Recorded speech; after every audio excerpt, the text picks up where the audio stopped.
Hey, what's poppin' guys? The Buu saga in Dragon Ball Z was one of the most entertaining and overwhelming sagas due to its plethora of transformations and fusions that were introduced. Most notably, the Potara fusion, which brought forth one of the most powerful Dragon Ball Z characters of all time, known as Vegito, an amalgamation of Goku and Vegeta.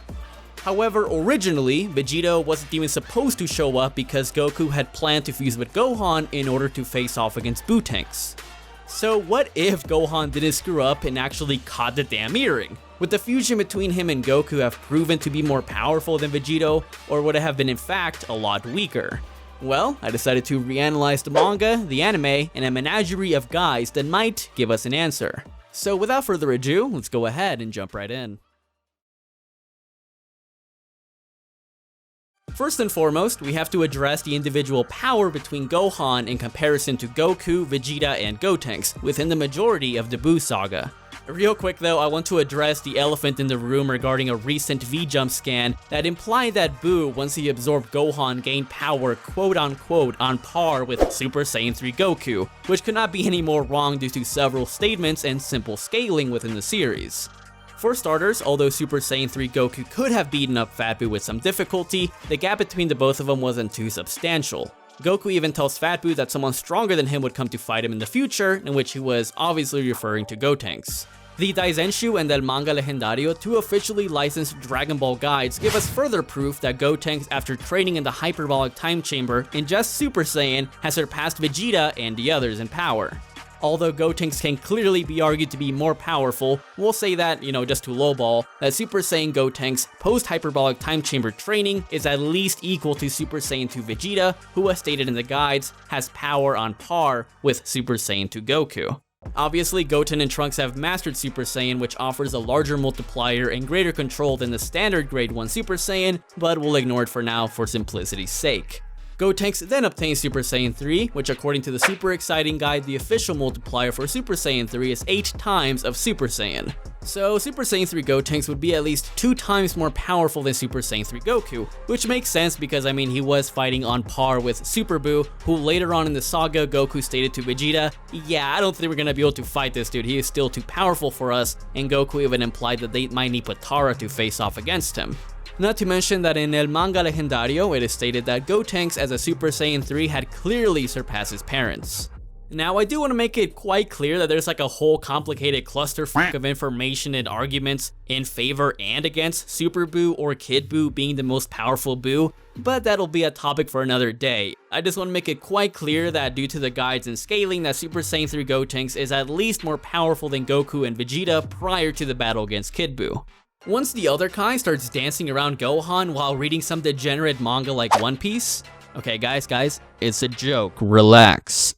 He unlocks his Mystic/Ultimate level of power, in which we have even further proof that he did in fact surpass Goku and Gotenks. The Daizenshu mentions that Gohan was the mightiest warrior at the time and has surpassed Gotenks. And on top of that, in a scan that was released during Dragon Ball Super's Tournament of Power, it was said that Gohan, after re-unlocking his ultimate state once again, had returned to his status as the Gohan of old who has surpassed his father. It can be argued that they're talking about when Gohan surpassed Goku in the Cell Saga with Super Saiyan 2, but they're clearly talking about his state of ultimate, and this coincides with what the guides say about his power in comparison to Gotenks and the others. So it's very clear that Gohan during his battle against Super Buu easily had more power than Super Saiyan 3 Goku, Super Saiyan 2 Vegeta, and of course, Super Saiyan 3 Gotenks. Alright, now that that's out of the way, we can move into seeing how powerful Gohan would have been in comparison to Vegito.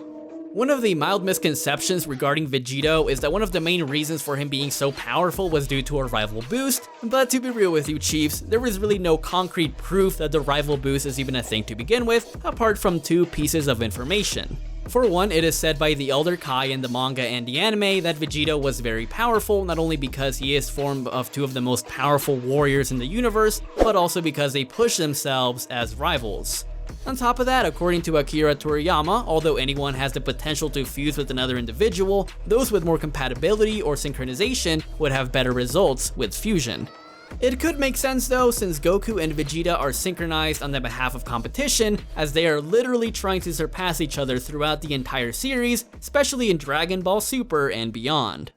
However, the only real concrete proof that the rival boost is a thing is due to El Manga Legendario, as I've already mentioned previously. Some of you may have already heard about this guide, but others might be skeptical about it, but I do want to make it clear that this guide, although it is in Spanish, it was officially licensed by Shueisha and Bird Studios, which work closely with Akira Toriyama and Dragon Ball material. So it's not like some random bootleg guide that I found somewhere.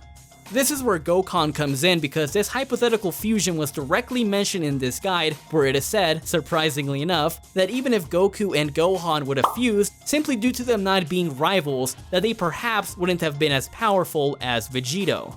And yeah, it is literally like a fence-sitting type of statement because there is no concrete yes or no, and more so goes like, I don't know, maybe, maybe not. Which definitely does undermine the credibility of this statement, but it does offer an interesting picture nonetheless. On paper, Gokhan would logically be more powerful because it's clear that Gokhan is made up of a fighter who is individually more powerful than a Metamoran fusion and even Goku Super Saiyan 3 state. Due to the vague details and implications of a rival boost by the Elder Kai, which I myself don't find to be wholly concrete, in addition to an official guide discussing the rival boost, it can also be argued that due to Gohan and Goku not being rivals, that their fusion would be hindered and ergo would be weaker than Vegito, implying that this rival boost must be of a high-ass magnitude. One of the possible hints that we get at like a rival boost in the series, or more so coincides with the massive potara multiplier, is when Vegito faces off against Buuhan.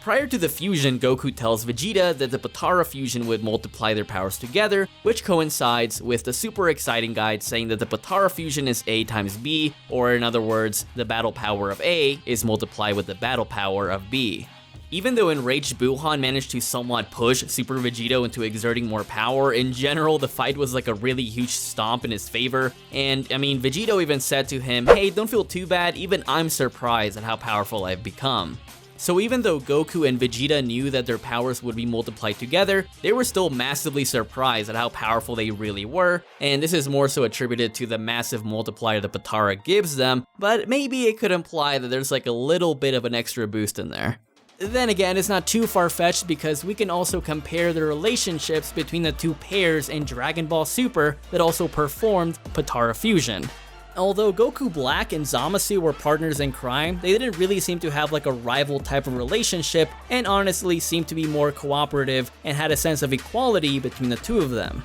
In the Tournament of Power, we were introduced to the Ass-Pull Saiyans of Universe 6, most notably Caulifly and Kale, who clearly did not have like a rival type of relationship, but more so had an extremely friendly or sibling-like admiration for each other. So as you can see, these other fusions don't really have like a rivalry aspect to them while Vegito's does, so maybe it could be true, but then again, the information isn't that concrete to make a decision on it. But overall, I think that this topic is quite difficult to truly decide on, but if I had to choose, I'd say that baseline, due to the Potara multiplier and Gohan's overwhelmingly high power ranking, it would result in Gohan being more powerful than Vegito on paper. Regardless, in whatever way you put it into, if Gohan would have actually caught the damn earring, then the fusion between him and Goku would have been so astronomically powerful, and I don't know, I think it would have been pretty refreshing to see like a father and son fusion within the canon series. Generally though, I do really enjoy the concept of Vegito because he is so like and unlike Vegeta and Goku at the same time. He is really cocky but really intelligent,